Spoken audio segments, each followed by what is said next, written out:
If you didn't know already, SummerSlam 2021 is happening today, 21st of August. So, just like I normally do for the big 4 pay-per-views of the year, those being the Royal Rumble, WrestleMania, SummerSlam and Survivor Series, I am going to give my predictions for the results of each match. The first match I'll talk about today is the main event of the show, Roman vs Cena for the Universal Championship. I'm doing it so early as, whilst it is a big match, it is very predictable. Roman has been at the top of the company since his return at last year's SummerSlam, and Cena will have films to act in, meaning he won't be able to defend the championship if he wins it. So yes, Roman is winning, and that's also the result I want to see. Remember last time we had a part-time world champion, not including Goldberg? Speaking of Goldberg, he will be challenging Bobby Lashley for the WWE Championship. I hate the story leading up to this match, as the only significant thing that has happened was Goldberg returning and screaming, "I'm next!" Like, come on. We can hear you when you talk normally. Other than that, it's just trash talk and Goldberg talking about his son. I want Bobby to demolish Goldberg in about 2 minutes, and I reckon that will be the case.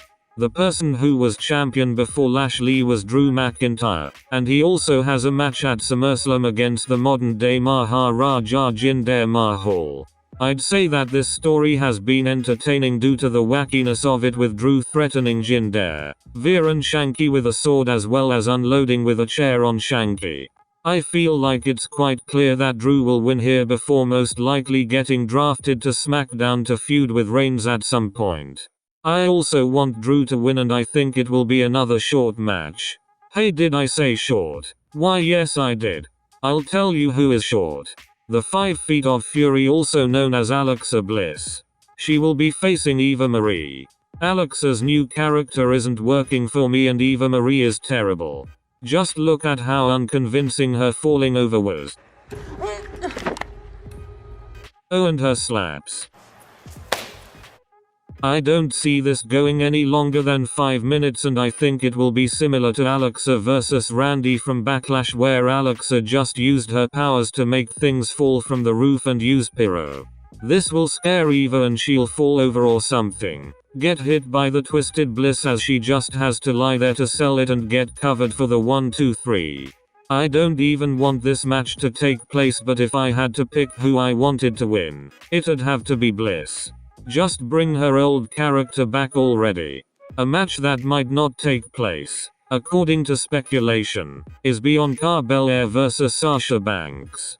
The build to this match has been so much better than their one at Mania, with Banks making it personal right from the start with her attack before SmackDown went off air 1 week. I also think that Banks will reclaim her SmackDown Women's Championship, as there aren't really any feuds that pique my interest for Bianca, and she is better when chasing a championship as opposed to actually having one. Also, I want to see Banks vs Morgan in the near future. Speaking of the future, no, that was a horrible transition. I might stop with them now. Damian Priest is challenging Sheamus for the United States Championship. Sheamus has been a good champion, but I think that WWE are focusing on Damo at the minute, so I think that he'll be standing tall. I do want Sheamus to retain though. His open challenges are entertaining. The next match I'll talk about is AJ Styles and Omos vs the newly reformed RK Bro for the Raw Tag Team Championships. RK Bro have been brilliant for the last few months, so it'd be silly not to put the championships on them now. This match will also be great, as Riddle, Orton, and Styles are all so talented, and Omos is entertaining to watch due to his size and speed. I both want and think that RK Bro will win. Another tag team match on the show is the Mysterios vs the Usos for the SmackDown Tag Team Championships. If it's going to be anything like their match at Money in the Bank, I'm excited. And I think that the Usos will retain, as the bloodline needs to stay strong, and they will win after Dominic thinks he's better than his dad's advice, so he doesn't follow it and is beaten as a result. This could also lead to a father versus son match at some point. The last title match I'll give my opinion on is Nikki ASH vs Charlotte Flair vs Rhea Ripley for the Raw Women's Championship.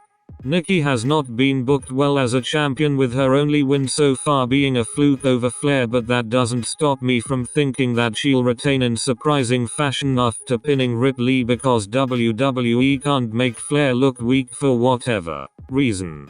I want Ripley to win, as she could do so much as champion with her not necessarily being a heel or face. The last match on the card is a dream match, being Edge vs Rollins.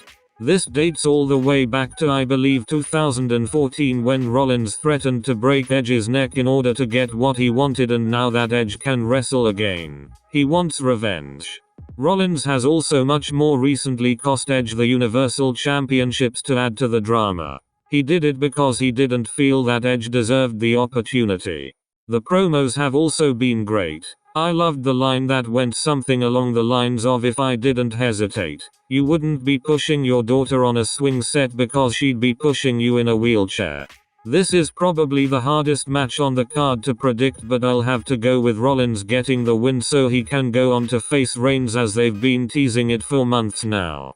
The person behind Edge also seems like the kind of person who'd want to put over younger stars. There isn't someone I want to win, as both Edge and Seth are so good. This will probably be match of the night in my opinion. I'd like to point out that there are no match types on the show, not including 1-on-1 and 2-on-2, which I think is odd.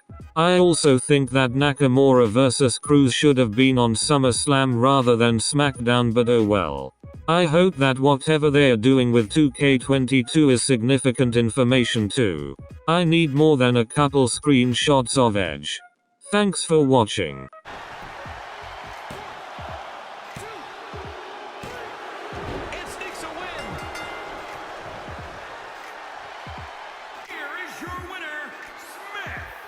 Well, if you blink, you might have missed it, but sometimes that's how it goes. Look, I apologize for having to give everyone a dose of reality, but underdogs